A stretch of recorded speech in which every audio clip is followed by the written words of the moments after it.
அனைவருக்கும் வணக்கம். என் லைஃப்பில் இந்த மாதிரி ஒரு பெயின்ஃபுல்லான ஒரு சுச்சுவேஷனை நான் ஃபேஸ் பண்ணதே கிடையாது. மனசு முழுக்க வலி வலி மட்டும்தான். இந்த சுற்றுப்பயணத்தில் என்னென்ன மக்கள் பார்க்க வராங்க, அதுக்கு ஒரே ஒரு காரணம் தான் அவங்க என் மேலே வச்சிருக்கிற அன்பும் பாசம். அந்த அன்புக்கும் பாசத்துக்கும் நான் எப்பவும் கடமைப்பட்டிருக்கிறேன்.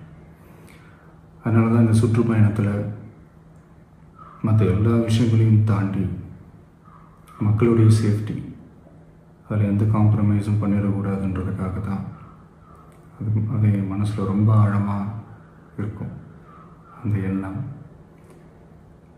அதனால தான் இந்த அரசியல் காரணங்கள் எல்லாத்தையும் தவிர்த்துட்டு ஒதுக்கி வச்சுட்டு மக்களோட சேஃப்டி மட்டும் மைண்டில் வச்சுக்கிட்டு அதுக்கான இடங்களை சூஸ் பண்ணுறது, அதுக்கான இடங்களை பார்த்து பெர்மிஷன் கேட்குறது, போலீஸ் டிபார்ட்மெண்ட்டில் அதை ரிக்வெஸ்ட் பண்ணி கேட்போம்.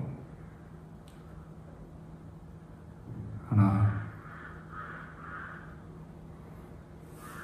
நடக்கக்கூடாதது நடந்துருச்சு. ஆனால் மனுஷன் தானே, அந்த நேரத்தில் அத்தனை பேர் பாதிக்கப்பட்டு இருக்கும்போது எப்படி அந்த ஊரை விட்டுட்டு என்னால் கிளம்பி வர முடியும்?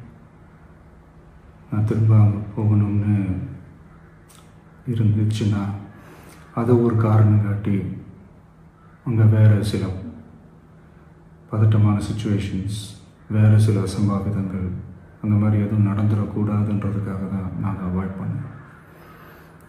இந்த நேரத்தில் சொந்தங்களை இழந்து தவிக்கிற அத்தனை குடும்பங்களுக்கும் என்னுடைய ஆழ்ந்த இரங்கலை தெரிவிச்சுக்கிறேன். எனக்கு தெரியும், என்ன சொன்னாலும் இது ஈடேயாகாதுன்னு எனக்கு தெரியும். ஹாஸ்பிட்டலில் ட்ரீட் பண்ணிகிட்ருக்கிற எல்லாருமே சீக்கிரமாக க்யூர் ஆகி வரணுன்றதை இந்த நேரத்தில் நான் வேண்டிக்கிறேன். கூடிய சீக்கிரமே உங்கள் எல்லாரையும் நான் சந்திக்கிறேன். இந்த நேரத்தில் எங்களுடைய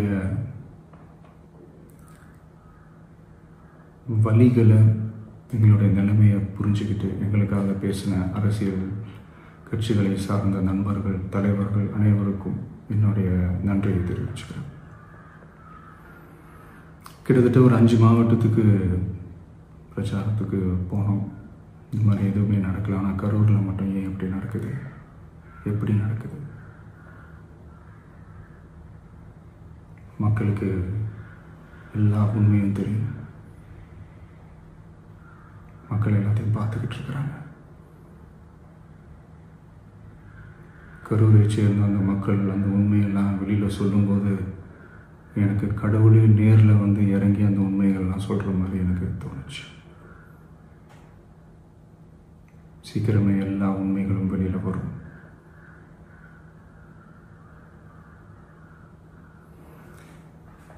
எங்களுக்கு தரப்பட்ட இடத்துல நாங்கள் போய் அந்த ஸ்பாட்டில் நின்று நாங்கள் பேசிட்டு வந்தோம். அதை தாண்டி எந்த தவறும் எங்கள் சைடில் நாங்கள் எதுவுமே செய்யலை. பட் இருந்தாலும் எங்கள் கட்சியை சேர்ந்த நிர்வாகிகள், தோழர்கள் மேலே எஃப்ஐஆர், அது மட்டும் இல்லை சோஷியல் மீடியாவை சேர்ந்த நண்பர்கள், தோழர்கள் அவங்க மேலே எஃப்ஐஆர்லாம் போட்டு இப்போ பிடிச்சிக்கிட்டு இருக்கிறாங்க.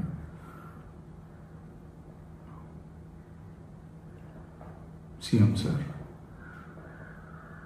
உங்களுக்கு ஏதாவது இந்த பழி வாங்கணும் அப்படின்ற எண்ணம் ஏதாவது இருந்துச்சுன்னா என்ன வேணாலும் பண்ணுங்க. அவங்க மேலே கை வைக்காதீங்க. நான் ஒன்று வீட்டில் இருப்பேன், இல்லை நான் ஆஃபீஸில் இருப்பேன். என்ன வேணாலும் செய்யுங்க. நண்பர்களே, தோழர்களே, நம்மளுடைய அரசியல் பயணம் இன்னும் ஸ்ட்ராங்காக, இன்னும் தைரியத்தோட கண்டினியூ ஆகும்.